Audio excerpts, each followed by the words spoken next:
Powered by the Montana Television Network. Montana This Morning continues on Montana's News Leader. A government shutdown has been averted, but the president says he has another way to get his border wall. Today, he'll declare a national emergency. I'm Mark Liverman with reaction to the news from Capitol Hill. An apartment complex has burnt down. I'm at Adair Spab in Bozeman, and I'll tell you what happened coming up next. Just ahead of 6:30 on this Friday, Chet Lehman, Missy O'Malley, Matt Elwell with you this morning. Matt, winter has made a return in the last about half hour here in tropical Four Corners. We have blowing and drifting snow that's really making difficult travel conditions across a good portion of the area. Road conditions, the last check on Montana Department of Transportation website, snow and ice covering Homestake and Bozeman Pass, Gallatin Canyon. Leave some extra time this morning. It is slow going, it is dangerous, and there are slick roads out there. Temperatures into the 20s for most of us. You can see that snow is coming down at a pretty good clip, and actually the wind speeds are starting to pick up a little bit, so I do expect to see visibility issues for parts of the area. Some light snow falling in Butte as well. We do have some clearing expected, but we also have colder temperatures. We're going to talk more about that in just a few minutes. Thank you, Matt. Now 6:30 on this Friday. Crews from around the Gallatin Valley spent all day yesterday at the scene of a major construction site fire in downtown Bozeman.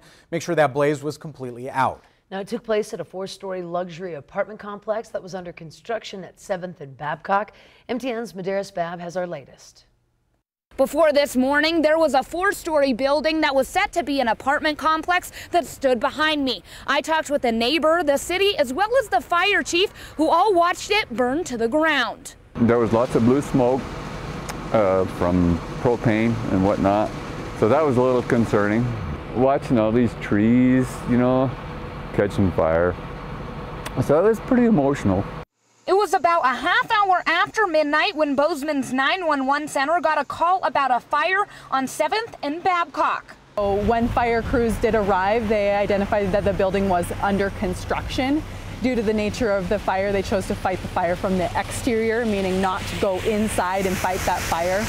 Fire Chief Joshua Waldo said this fire was a difficult one to handle. Well, so this building, it's not completely enclosed.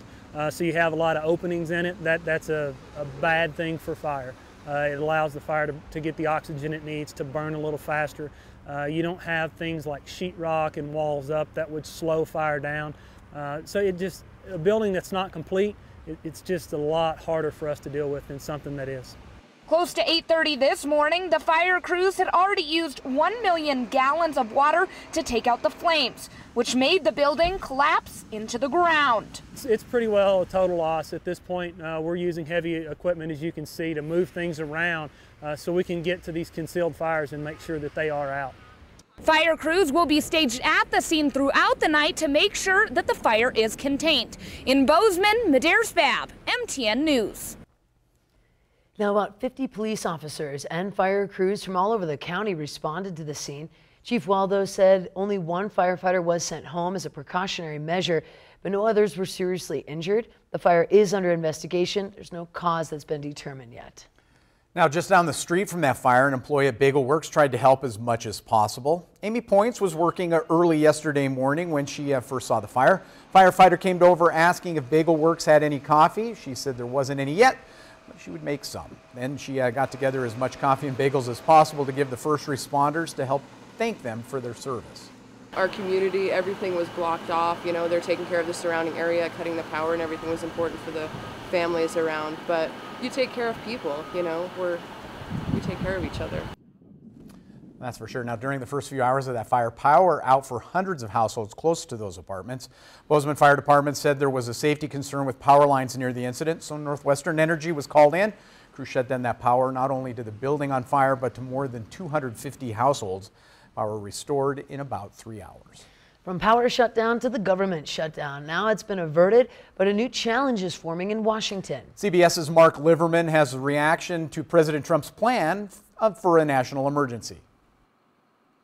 President Trump is planning to declare a national emergency today, arguing the situation at the southern border is a humanitarian crisis. The yeas are 83, nays are 16. Yesterday, Congress overwhelmingly approved a spending package to fund the government and avoid another partial government shutdown.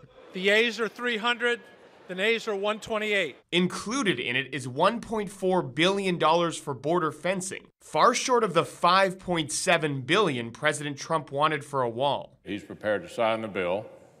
He will also be issuing a national emergency declaration at the same time. Declaring a national emergency would give the president the authority to redirect funds from other projects without congressional approval. Taking from far less important areas. Democrats are expected to challenge the order. We will not have an end run around the Congress of the United States.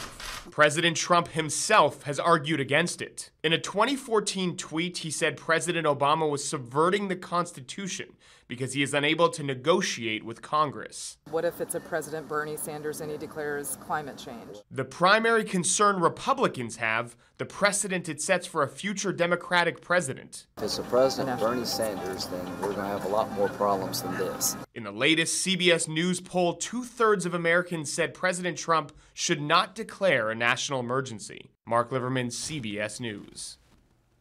Now, Democratic leaders didn't specify how they'll challenge the emergency declaration, but it is expected to be immediately contested in federal court. In other news, drug prosecutions in Montana have gone up by 33% in recent years. It's because drug traffickers are using Montana's interstates like a drug superhighway to bring massive loads of meth and heroin into our state. This morning, we hear from a Billings woman who knows the situation all too well. Meth.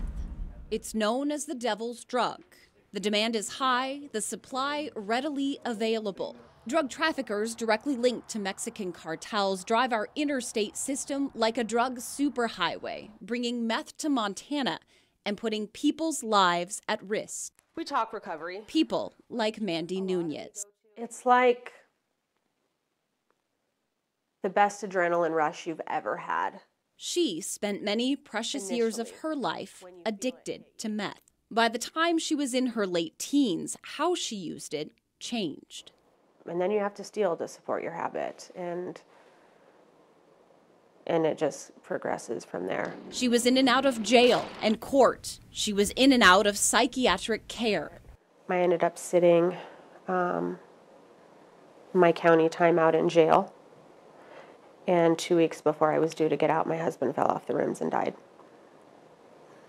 And that was a defining moment in my addiction.